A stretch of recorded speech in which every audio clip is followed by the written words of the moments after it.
Hi guys, welcome to my unboxing and quick overlook of the Linx 8 Windows 8.1 tablet. Not done one of these ones before, so bear with me. I'm new to this, so please be nice. So yeah, so I can see I've got the Linx 8 here, so it's got a 8-inch screen, runs Windows 8.1 and Intel based. Obviously, so the big key thing there is the fact it's not ARM, so therefore there's no Windows RT. So this supports desktop applications and whatnot, so for Windows.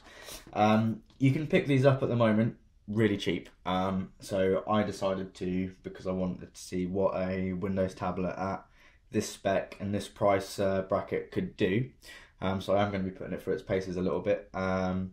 So yeah, and this price comes with Microsoft 365 for 1 year, which is pretty impressive really, because I paid £69 for this, and it's an 8-inch 32 gig full Windows device, which I think is a bargain. I'm not expecting wonders from it. I don't think anybody should do when you pay that much for a tablet. You'd probably find that normally an Android tablet of that price would probably usually be a better quality than a Windows tablet, I guess. But this is a new frontier for me, to be honest. So if I just pop that down, just so you guys know what I'm doing at the moment, I'm currently running with still the first gen Surface RT. So I was bitten by the RT, I don't know, disease you might say. It's never really affected me, but nowadays it has started to hit on me. I would like to run some desktop applications when I'm away from home without taking my laptop with me. So we'll see how this can run and see whether this can do the job without me having to spend an arm and a leg. Doesn't mean I'll be getting rid of my RT. Just means that I've got a couple of devices to play with. So yeah, I think one of the main applications that I wanted was probably Hearthstone when I'm away from home without getting an iPad or an Android device, because I do like my Windows stuff. So yeah, so obviously you can see an image of the tablet on the box. Doesn't give away much apart from it's a big black square tablet as usual with most tablets these days. So if we have a look at the back, it's got dimensions and whatnot. Gives you some spiel about how great it's going to be, stunning, portable, all of that. But just a quick overview of the specs. So 1.83 quad-core Intel Atom processor, Windows 8.1, Office 365 comes with it, often classed as a spec. 1 GB of RAM. Interesting thing this is. So in the past, I'd have probably said 1 gig of RAM for Windows. What? But if I'm honest, I've seen other videos online of this little thing running, doing some amazing little things, amazing tasks really. So fingers crossed, I shouldn't be held back too much by that. And at the end of the day, if I am, I'll just remind myself, 69 quid, 69 quid. That's all I've got to remember. 8-inch IPS display, 800 by 1280 or 1280 by 800, however you want to use it, portrait, landscape, whatnot. 2 megapixel front and a 2 megapixel back camera. Ironically, better than my Surface RT, although that is getting on a bit now. I can't foresee myself ever using the camera on a tablet apart from a front-facing one. So if you ask me, they could have got rid of that rear-facing camera, but hey-ho. HDMI output. I was shocked when I saw that. I didn't think it would have that. And what I expect it will be is I'll need an expensive adapter to be able to use an HDMI output. So we'll see to that when it comes out.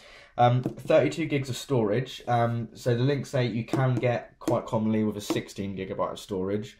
Apparently, I did read somewhere that the 32 gig is supposed to be some kind of limited run kind of thing. But if I'm honest, the more I look for them now, the more common they're becoming. But check it is a 32 gig, because 16 gig with Windows on it, you're not going to have much space left over. You're going to have to get an expandable memory card, which this does support, by the way. I hope so, anyway. I'm fairly certain it does. But yeah, so yeah, try and get the 32 gig version if you can. Bluetooth and Wi-Fi expected, and a 4000 milliamp battery. Fairly good spec battery, says 5 to 7 hours use, although I'm not expecting anything special as it's running Windows. So yeah, so let's get started. So yeah, with the most devices, it's just got a little sleeve around it. Pretty standard stuff. And then this is the main box. I've got to admit, it's quite good quality. I'm sure it isn't. I'm sure it's made out of really cheap stuff, but it's thick, it's rigid.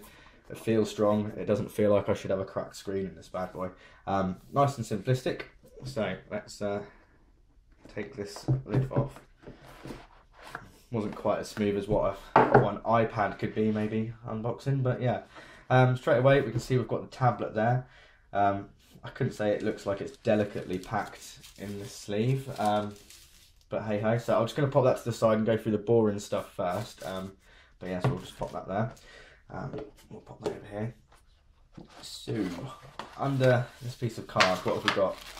We have got a USB cable. Hey. I assume that's to charge it. A welcome to Windows booklet. If you're not familiar with Windows 8 on a touchscreen, it's pretty good. This just shows you how to get around with some basic commands and whatnot. Oh, I noticed it's got a bit for getting around with touch controls, and then it's also got a bit for getting around with mouse controls. But anyway, we don't need to know that. It's fairly easy anyway. A Linx start guide. I might open this at some point, not too fussed about that, so we'll get rid of that. Cool. And then this little box here, I guess this is the charger. Although it looks very slimline. I hope they haven't sent me like an EU plug. Oh no, it's in 2 parts. So, let's just unpackage that delicately and beautifully. So there's my power adapter, and then there is the UK plug socket standard to switch onto there, which looks fairly well. Okay, I've seen easier ones. Must go. Well, this is a good start. But anyway, you get the idea. That plugs in there. I want to get onto the tablet anyway. Do I? Maybe not. Just my luck, you know, it won't be charged when I go to use it either. I can't believe how hard that is.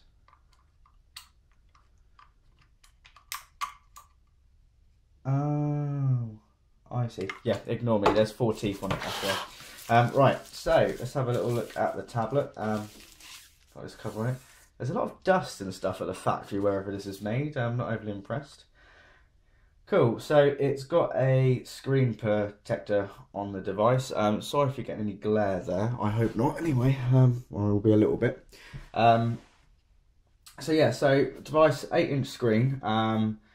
Obviously designed for portrait use because of the size of the device, with the Windows key being at this point in there. If I just show you guys, let's get some of the stuff out of the way. With the Surface devices, so they're designed to be used in landscape. So we tend to find that the Windows key is at the kind of like here on the Surface devices. But yeah, so it's at the bottom, so ideal for landscape. So if we have a look around the sides, what buttons we've got volume down and volume up, and the power key on the side there. On the top of the device, we have got, oh, blow me down, a mini HDMI port. I'll still need an adapter for it, but it's got a mini HDMI port. Headphone socket, micro USB for charging, and I guess that's also USB on the go as well, so it acts as a host, but again, I'll need an adapter. Amazon will be my friend. The micro SD card, I guess it supports 64 gig micro SDs and maybe 128. I haven't looked into that yet, but I'll take a look a bit later. And on the back, you've just got a logo, simple as. Intel logo as well, and then your serial numbers and whatnot, and a little thing saying 32 gig. Oh, looks like stereo speakers at the bottom there. Not going to promise it, because I've seen devices in the past, cough Apple, where they make it look like it's got 2 grills, but they haven't, and it's just a mono speaker. But yeah, so that's kind of like the main overview of the device. I guess basically, yeah, that is it. So it's a nice size, it's a nice weight. Yeah, I can't really complain at that. At first glance, it looks like it's a solid, capable little device. In my next video, I'll do the boot up and have a little play around the OS and see what it's like for us. So yeah, but otherwise, yeah, quite impressed.